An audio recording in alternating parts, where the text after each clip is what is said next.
there is a chunk of this country that is pretty distrustful of the news media, of academic institutions, of the kinds of organizations that run polls. That's Brian Schaffner, an expert on U.S. politics and polling at Tufts University. He's with us today to discuss the inaccuracies of 2020 election polling. This is The Purple Principle, and I'm Robert Pease. And I'm Emily Corsetti. And like everyone out there, we have a lot of questions about polling in the 2020 U.S. election. Like, why was it so off target in so many races at so many levels? But so much has happened since the election, Emily. Definitely way too much, if you ask me. You can say that again.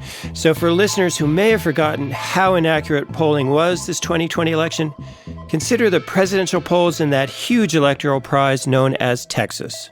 Former Vice President Joe Biden with a narrow lead over President Donald Trump here in Texas. Texas we're talking about. You've got former Vice President Biden. He's leading the president with 5 points right now. Texas remains a red state under Donald Trump, and 52-46 and change is where we have the... A similar pattern occurred in a half dozen Senate races thought to be trending blue, such as the heavily funded Susan Collins-Sarah Gideon race in the state of Maine. In Maine, and according to Quinnipiac's new poll, Sarah Gideon, look at this, they have a 12-point lead for Gideon, the Democrat, over Susan Collins. Gideon holds 49% support among likely Maine voters compared to the longtime senator's 44%. Kelly GOP Senator Susan Collins says that her Democratic challenger, Sarah Gideon, has now called to concede the race. Has polling become impossible in our polarized age? Or is it other factors making a big mess of survey accuracy? We'll get some insight on that from Dr. Brian Schaffner and our other featured guest, Dr. Natalie Jackson, Director of Research at PRRI, the Public Religion Research Institute. And we kind of hit this impasse where I'm sure that my sources are correct, the other person is sure that their sources are correct, and polling does get wrapped up in that.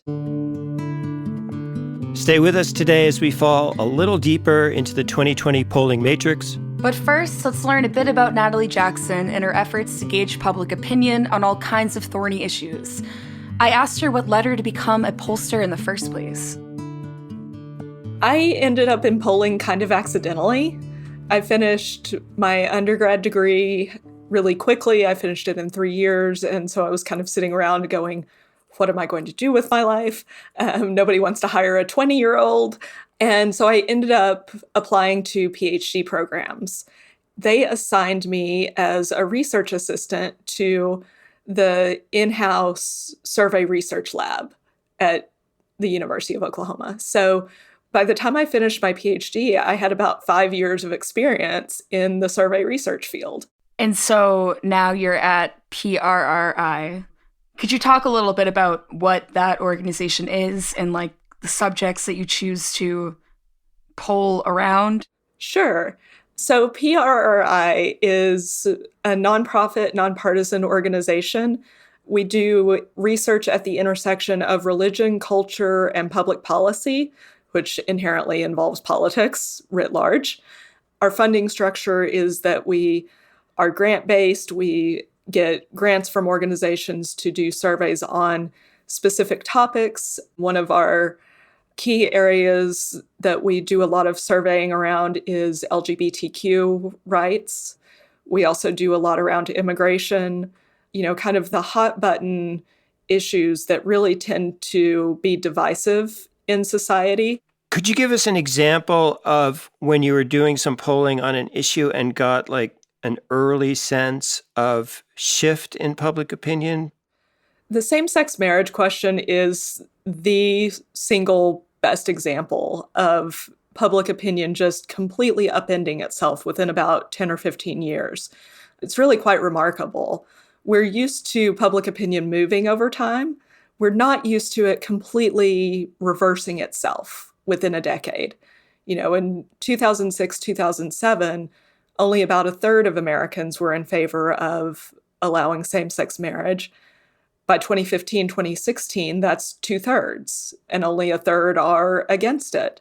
So both the policy space and public opinion moved very, very quickly on that topic. What we typically see is a trend that we've seen on religiously based service refusals.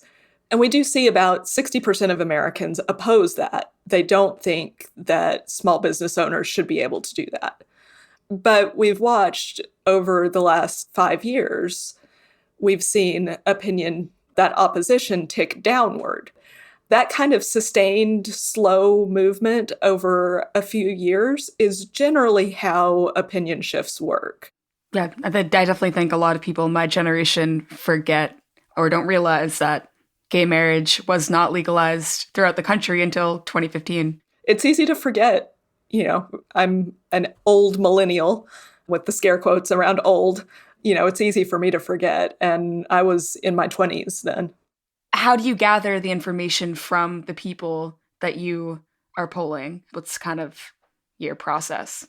Technology has really upended how we contact people, and as well as how people are willing to be contacted. Through the 80s and 90s, and really most of the early 2000s, the standard way to do a survey was to call people's telephones. And, everybody just answered the phone when it rang. It was kind of amazing. So, that allowed for pretty simple mechanisms of, you could get the phone numbers easily. You could call people, they answered. That era is completely gone. Nobody answers their phones anymore. Most of what we're doing now is online. And online polling is a whole grab bag of lots of different methods of contacting people, of getting them to answer questions.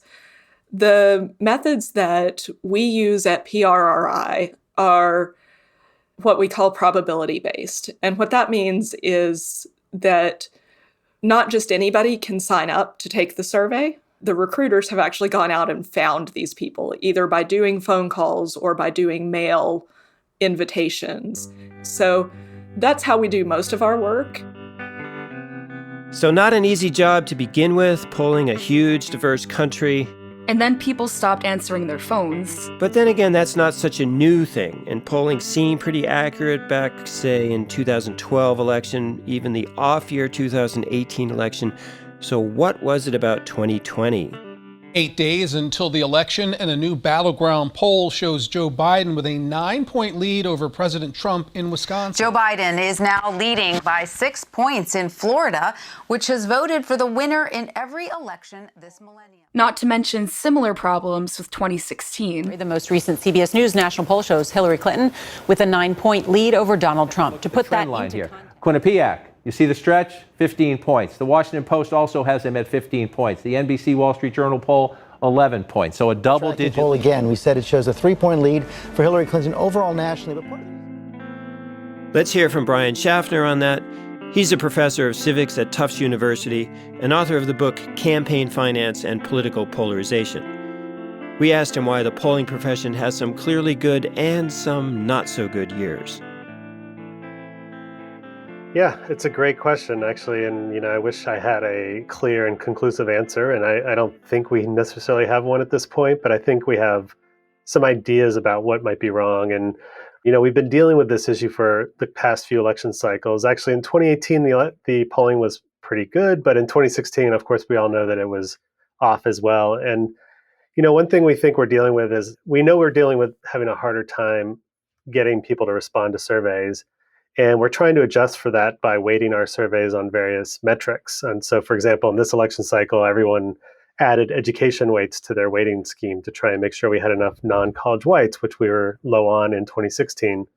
This time around, that didn't fix the issues. And I think there's a broader problem here, which might be, the fact that there is a chunk of this country that is pretty distrustful of the news media, of academic institutions, of the kinds of organizations that run polls. And those people also tend to be strong supporters of Donald Trump. And if we're not getting those individuals into our samples, even all the adjustments we make does not fully fix our polls to make them reflect reality.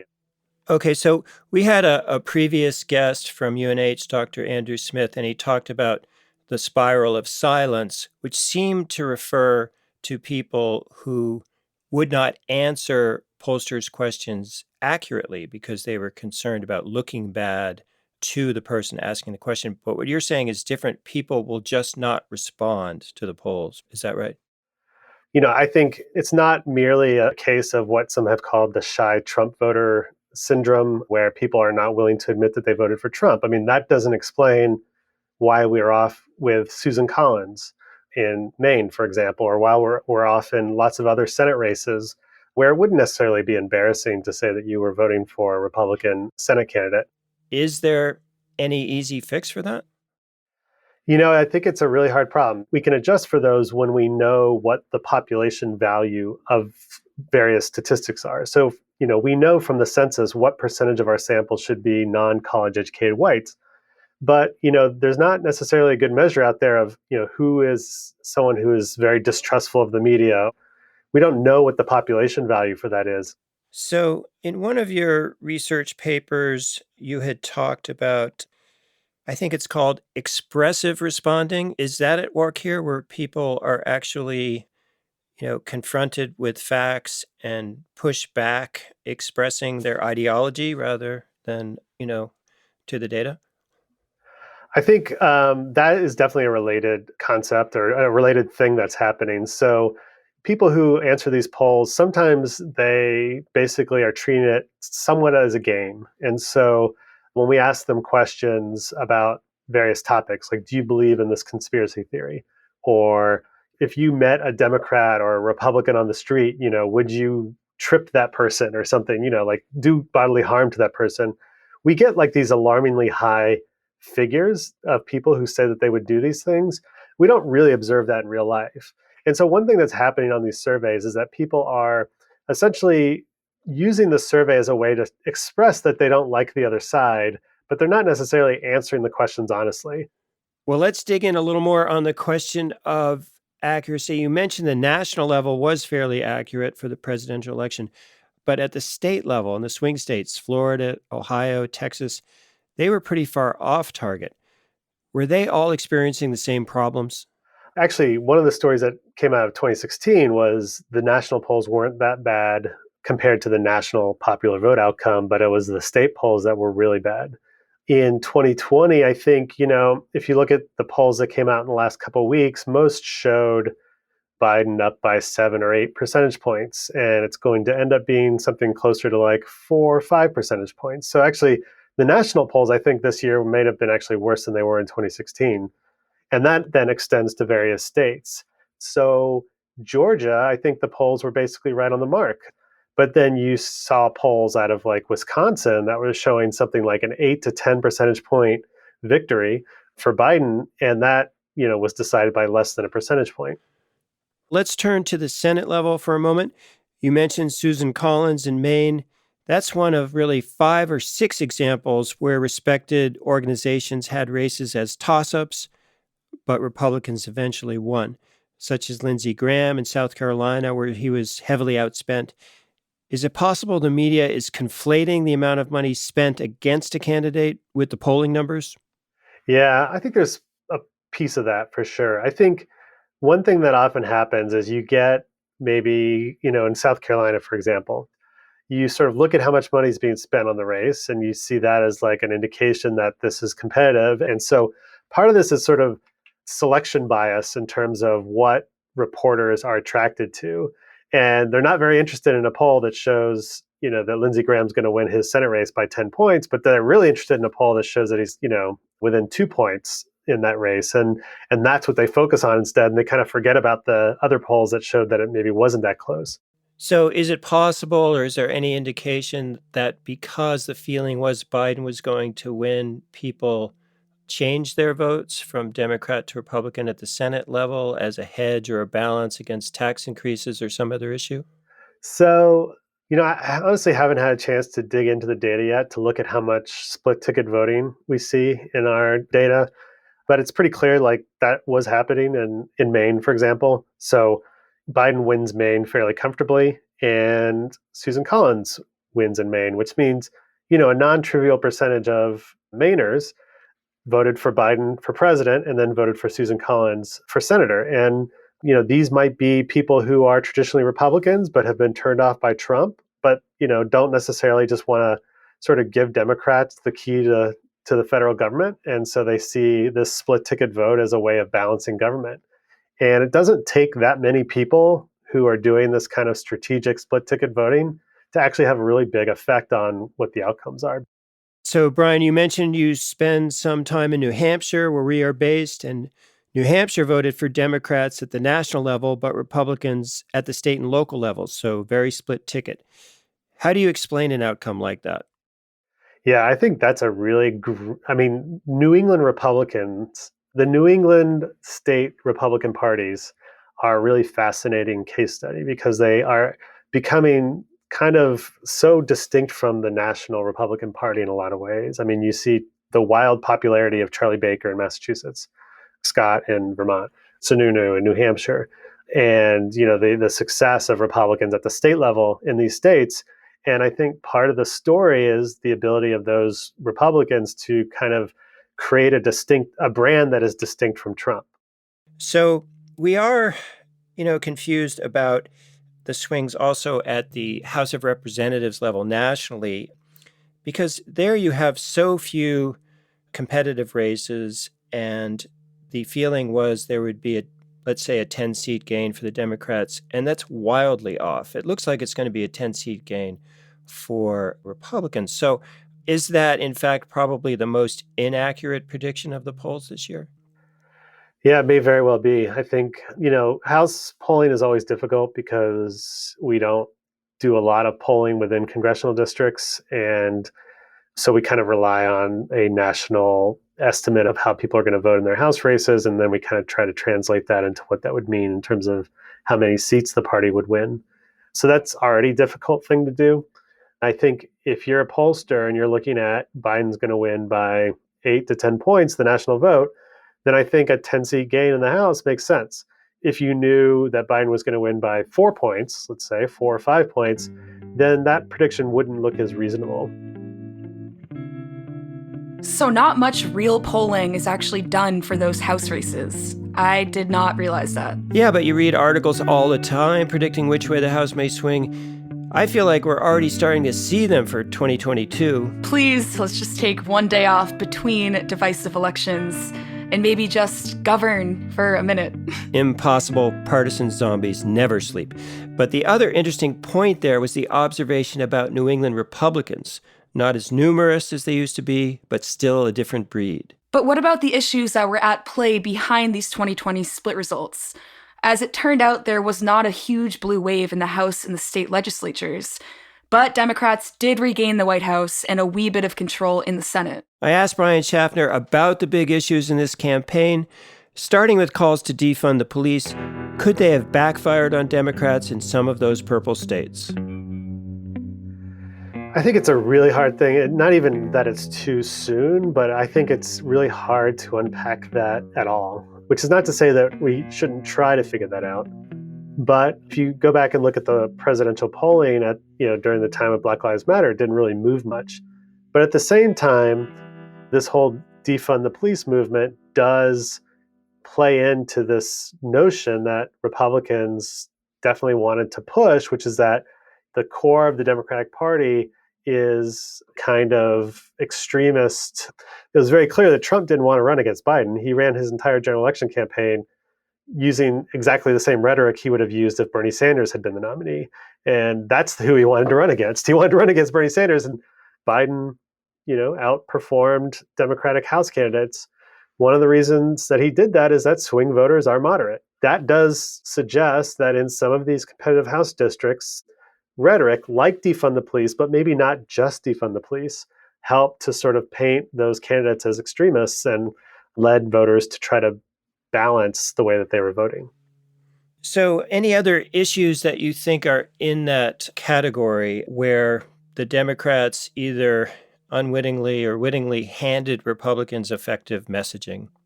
One is probably the Green New Deal. I think Republicans have been trying to label that a socialist policy for years, and so the term itself is very polarizing now. Another interesting issue, by the way, is immigration. I think, Biden has generally been fairly moderate on immigration, but swing voters actually have these positions that are an interesting mix because they are with Republicans on border security, but they're also with Democrats on a sort of policy that allows people who are already here to gain citizenship. Right. So talking about people who have an interesting mix of positions, we've been hearing from the Democratic side that the Hispanic vote will eventually put them in the majority. But in this election, we see a much more split Hispanic vote. Can you talk a bit about that particular polling challenge? Yeah, it's a great question. Polling Latinos is definitely a challenge. The biggest thing is, most Latinos in the United States don't actually feel a particularly strong pan-ethnic identity with the Latino or Hispanic term. They actually feel more of an identity with their country of origin. And, Latinos who are from Mexico vote and behave very differently in politics than those who are from Cuba or Central America. So if you, for example, are polling in Florida and your sample of Latinos in your poll doesn't have enough Cubans, then you might have overstated how well Biden was doing among Latinos in that state. So if you could make one change to the way we elect people in this country to try and put the center back together, or at least slow down the falling apart of things, what do you think would be at least partially effective? Oh, that's a great question. There's lots of reforms to think about. If I were to make one change, it would be to get rid of party primaries. That really does seem to encourage a lot of extremism. Because most Republicans and most Democrats are running in districts where they don't really have to worry about the general election, the election they're really worried about is the primary. And, why are various Republicans, calling out the Republican Secretary of State in Georgia? It's because of how they think it's going to affect their next primary campaign. And I think having an alternative to the way that we do primaries would be a really important change. The polarizing primaries. We have had a lot of smart people on the show point that one out. Charles Whelan of Unite America, former Congressman Jason Altmaier. And it's like we're already seeing battle lines drawn for 2022 primaries, such as the targeting of Liz Cheney in Wyoming by Trump loyalists. Isn't politics uplifting? Not very often. But before we even begin to think about 2022, let's hear from Natalie Jackson on polling weaknesses in 2020. Yeah, the over-optimism about a blue wave was up and down the board. The kind of interesting piece that pollsters are scratching our heads about a bit is that 2018 polling, that was working on Senate and House races, did pretty well. And then 2020 kind of was not. We're wondering a bit if there's some impact of just having Trump on the ballot anywhere, that not that Trump himself makes things harder to poll, but that Trump himself on the ballot makes the environment different in ways that we're not picking up in the polls.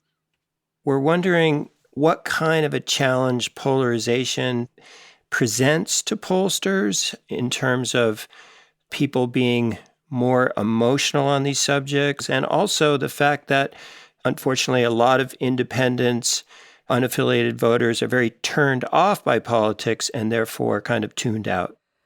There's certainly a big discussion about this happening after the election. The 2020 polling generally overestimated the proportion of the vote that Joe Biden would get, especially in some states.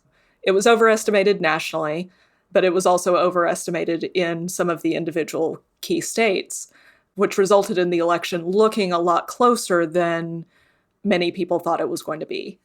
Part of the discussion around why that happened is, does a certain type of Trump supporter answer polls? If they don't trust the establishment, they don't trust institutions, why would they trust pollsters to answer the polls? So all of that to say, I think the effect of polarization on the survey field at large has kind of been, are we representing everyone? And how do we make sure that we word things and we conduct our surveys in a way that's not slanted to one side or the other? And that's actually getting a little bit more difficult as polarization increases. Groups are claiming specific terminology. Well, following up on that, If there is this percentage of voters who are mistrustful of experts and think of pollsters as a form of expertise, are you not better off creating a model rather than doing polls? Certainly, people do those models. They build those models. By the way, those models were not terribly effective for 2020 because the economic indicators, which usually correspond with an incumbent getting reelected, looked pretty good. But what's interesting to remember is that no group is a monolith. Joe Biden has 90-something% favorability among Democrats. It's not 100. Trump, he's mostly been in the 80s. On policy issues, it gets even murkier. It's rare for us to look at any one policy issue where more than about 80% of partisans align on the respective sides. You do have your outliers, of course, but you also have things that surprise you. What proportion of Republicans do you think favor family separation policies at the border? I think a minority, I would imagine. Yeah, okay, you're right. There are places where the parties are more in line, and that family separation is obviously one of them. But if you pose it like that, if you pose it as, do you favor family separation, I feel like most humans will say no. But if you pose it as, do you favor border security, most humans will say yes. You're exactly right. For most immigration policies, we do find that strong divide. Republicans, by and large, favor the border wall. Democrats don't. But like I said, even with those, it's like 60-something% and 60-something%. You still have a good quarter to a third of the parties in a lot of these policy areas that diverge from where the party position is. So most of our audience are independents. That has been, give or take, a growing number of Americans over the last 20 or 30 years with some ebb and flow. How are pollsters adapting to that larger number of less predictable people? What we do is we ask people, do you consider yourself Republican, Independent, or Democrat? And we take them at their word. What we usually find is that where the average falls of all Americans is generally where independents are. With some of these policies that are more easily swing to one side, such as family separation, 70-80% of independents are opposed to that. With the border wall, it's 50 to 60%. How I look at independents is kind of, okay, we have Republicans here, Democrats here. Who's the tiebreaker? Who's giving us the information on which direction the public is actually going to swing? And that's that middle cluster of independents. Well, in this election cycle, there were a couple of very tentative steps towards a third-party candidate with some name recognition. Howard Schultz, early on, Justin Amash. It seemed like both of them were landed on by a huge number of people shortly thereafter, and they didn't run. So you had very low numbers for a Green Party and I think for the Libertarian Party.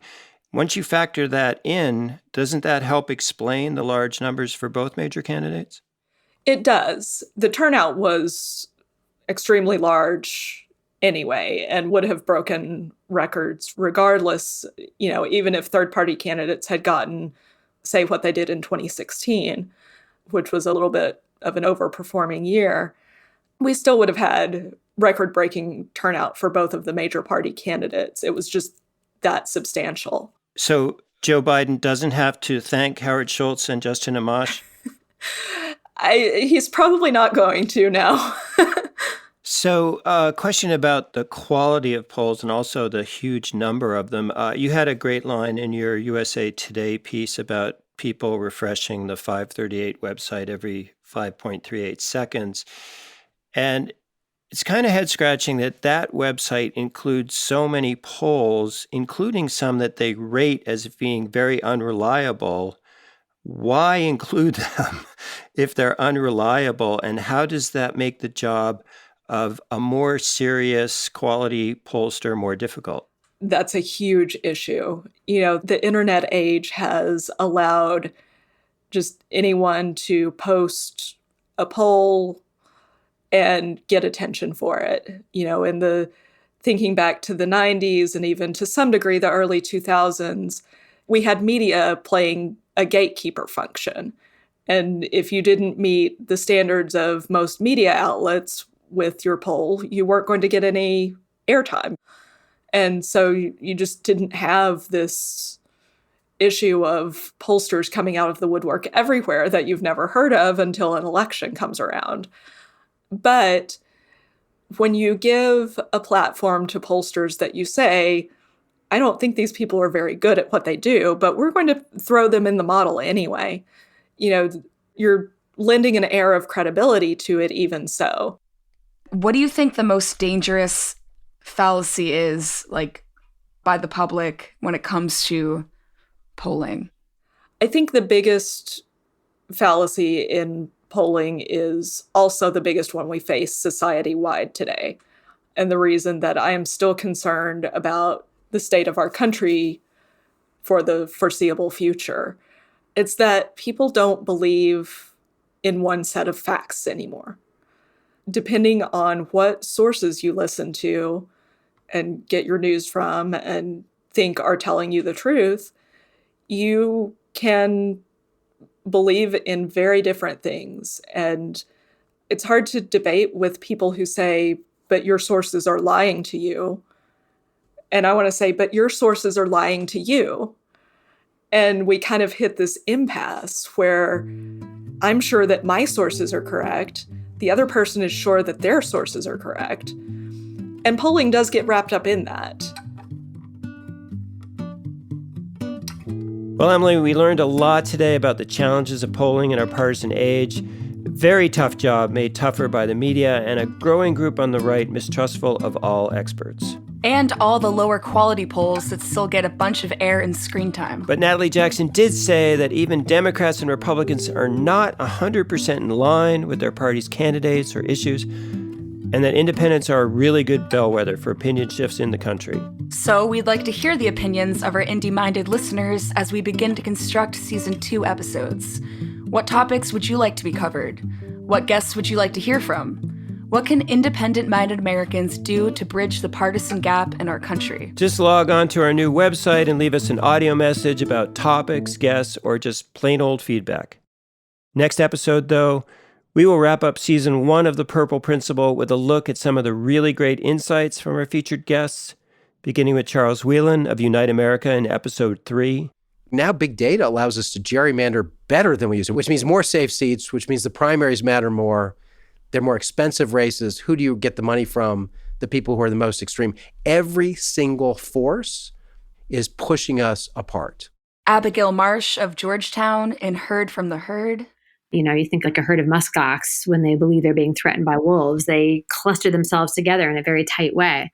Threat does that to really any social species. You cluster together with those who are like you in an attempt to ward off the threat. And Shane Moss from our Science and Comedy episode. And the idea that one individual checks off all of your boxes has always seemed crazy to me. The idea that because I think one way about abortion, I need to think this certain way about the economy, and I need to think this certain way about freedom of religion, and this certain way about drugs. And other guests and commentary as well. At the same time, Rob and I will reveal some of our own biases in producing The Purple Principle. That's right. We're going to finally come clean. So please stay tuned to The Purple Principle as we air the dirty laundry before rounding the corner into Season 2. Thanks today to our special guest, Natalie Jackson, Director of Research at PRRI, and Dr. Brian Schaffner of Tufts University. We hope you have a better sense of the challenges and shortcomings of polling. This is Robert Pease for the Purple Principle team. Emily Crissetti, Kevin A. Klein, Emily Holloway, and Johnny Dowling. Original music composed and created by Ryan Adair Rooney.